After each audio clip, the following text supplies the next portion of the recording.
Listen to this. Saying politically correct? Oh, it's canceled. No longer politically correct at the University of Wisconsin-Milwaukee. A student group putting out a list of words it doesn't think students should use, ever.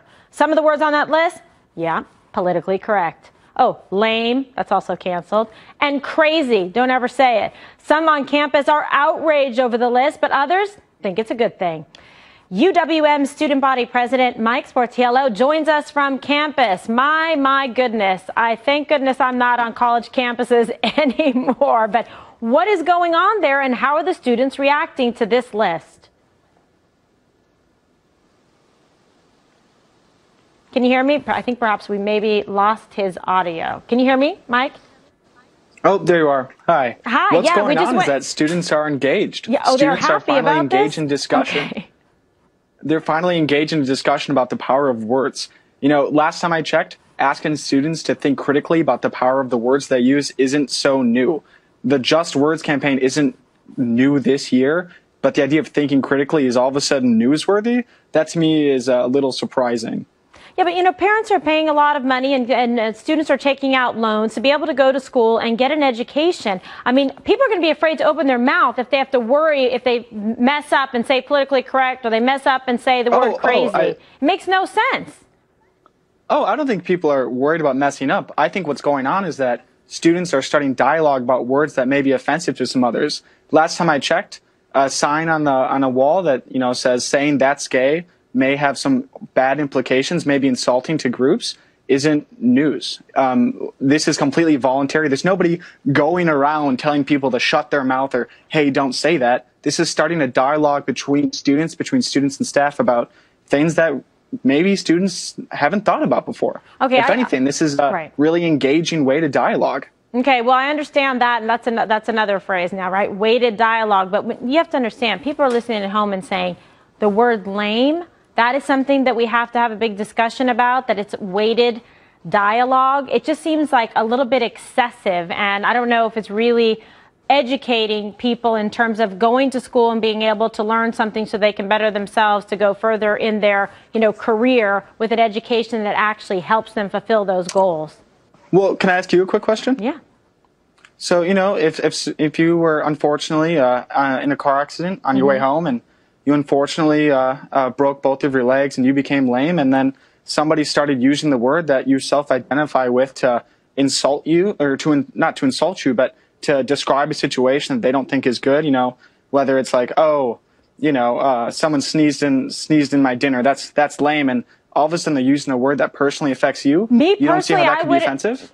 No, not to me, but I guess it depends on, you know, the receiver. But if someone said to me, oh, you broke your legs, you're lame, or a horse breaks their leg at the track, that's an actual term that is used about the horse. Right, and that's an appropriate way to use it. Should the horse get a lawyer because the horse is offended because this is weighted language, because the horse has a lame leg? I mean, this seems No, I don't think horses should get lawyers. But one thing that yeah, so, you know, you may think it's crazy, you know, that's your opinion, I respect that. But obviously there are appropriate ways to use these terms. Lame has an appropriate usage when one isn't able to use their legs.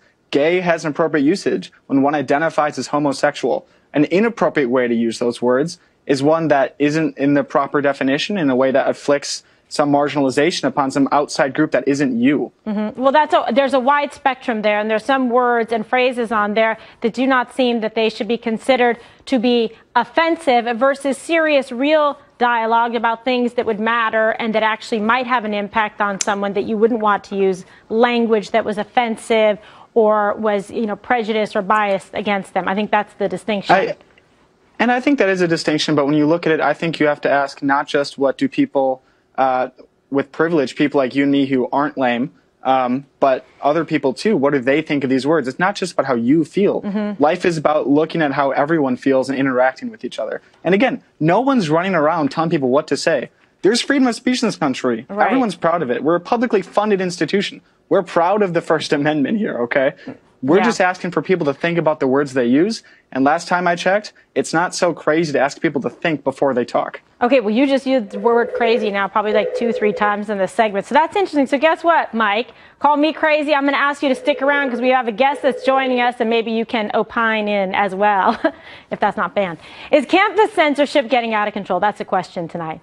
To help us figure that out, editor-in-chief from dailywire.com, Ben Shapiro, goes on the record. Ben, great to see you tonight. Thanks for coming on the record. You heard the previous guests and some of these lists, and this is happening pretty much across this country. So there is heated, spirited debate, which you should have, about this subject. Your thoughts?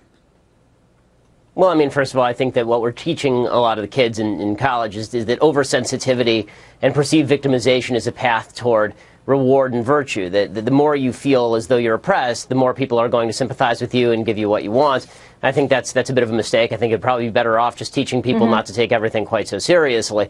That said, I of course understand the value of words. I just think that I do wonder at University of Wisconsin, they use words like privileged, obviously, and that's obviously a buzzword. And if you use words like white privilege, which is extraordinarily common on campuses like UW, then I would assume that that's okay. But white privilege is a way of shutting down debate from white people, because then the assumption is that if you're white, then you must be somebody who can't speak properly on any other issues except for white people issues. I mean, all of these words. Yeah, how about this? How about we just have an open debate on all of this stuff and stop attempting to shut down the terminology that's used, per se. Right. Mike, you're back up. So that's your reward for being a winner. Is winner an offensive word that is weighted language that may offend somebody because maybe there's one winner and quote, a loser? I think I know what you're going to say. I think it's all about asking, who is being affected by the words we're using. You mentioned just a moment ago, there are words that we use every day that are really common that before you think aren't offensive at all. You mentioned the word crazy. You mentioned the word lame. I mentioned, that's They're on gay. this list. These that's why. Lame. Yeah. And man up. Right, man up is very bad, I guess. Politically correct. Yeah, I mean, what's wrong with man up?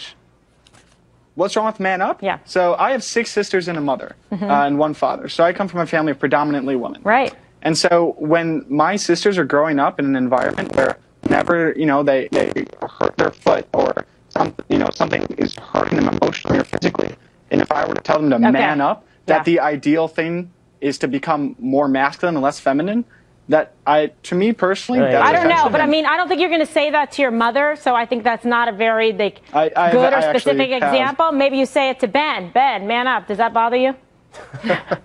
Well, honestly, again, I have a wife, I have a daughter, I have 3 sisters and a mother. I don't know that any of them are going to go throw themselves off a bridge if somebody says man up to them. I think that perhaps the best solution is for everyone to man up a little bit and get over it. I mean, honestly, I don't know what you're training kids to do other than become paranoid about the language that they're using and the language that is used about them. Yeah, at a certain point, believe me, get out there in the job market. No, it's a different really scenario. Good point. I want to note on that.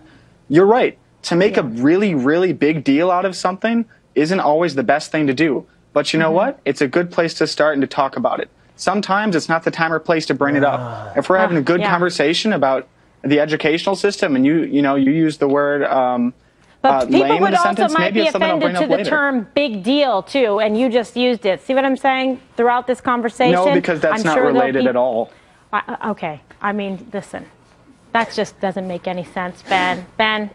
Big deal. Good luck. That's Add that to your resume. For Ben, you're a big deal. Yeah. All right. I think a lot of people have futures as administrators in useless departments at University of Wisconsin. Yeah. All right. There you go. I'm going to leave it at that note. We're a little bit over time. Gentlemen, can I say that? Thank you.